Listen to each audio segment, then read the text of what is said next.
இந்த மாதிரி bias piece கொடுத்து பிளவுஸ்ல நெக்கு ஃபினிஷ் பண்ணும்போது நெக்கு நீட்டாவே வரமாட்டேதுன்னு நினைச்சீங்கன்னா இந்த வீடியோல ஒரு ட்ரிக் யூஸ் பண்ணியிருக்கேன். இந்த வீடியோவை சேவ் பண்ணிட்டு என்னையும் ஃபாலோ பண்ணி வச்சுக்கோங்க. வாங்க வீடியோக்குள்ள போகலாம்.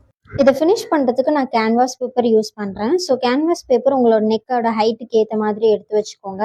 இப்படி ஃபோல்டு பண்ணிவிட்டு நீங்கள் இதே மாதிரி ப்ளேஸ் பண்ணிக்கோங்க. ப்ளேஸ் பண்ணிட்டு அந்த நெக் அப்படியே நம்ம ட்ரேஸ் பண்ண போகிறோம்.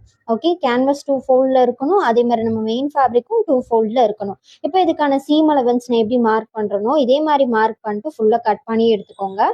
நம்ம என்ன ஷேப்ல வேணுமோ அந்த ஷேப் நீங்க இதே ப்ரொசீஜர்ல ஃபாலோ பண்ணிக்கலாம். இப்போ இதை கட் பண்ணி எடுத்ததுக்கு அப்புறம் க்ளூ சைட் கரெக்டா ஃபேப்ரிக்ல படுற மாதிரி நான் பிளேஸ் பண்ணிட்டு அயன் பண்ணிக்க போறேன். க்ளூ சைட் மார்க் பண்ணாதீங்க, ரஃபா இருக்கும் இல்லையா, அந்த சைட் மட்டும் நீங்க கேன்வாஸ்ல மார்க் பண்ணிக்கோங்க. இப்போ இந்த மாதிரி பத்தாம போயிடுச்சுன்னா ஒன்றும் பிரச்சனை கிடையாது. இதை டபுள் ஃபோல்டு இப்படி நான் ஃபோல்டு பண்ற மாதிரியே பண்ணிட்டு சென்டர் கட் கொடுத்துட்டு நீங்க அப்படியே எடுத்து க்ளூ சைட் பேஸ்ட் பண்ற மாதிரி வச்சு பேஸ்ட் பண்ணிக்கோங்க. ஓகே, இப்போ எக்ஸஸ் இருக்கிற கேன்வாஸ் பீசஸ் எல்லாமே நம்ம கட் பண்ணி ரிமூவ் பண்ணிடலாம்.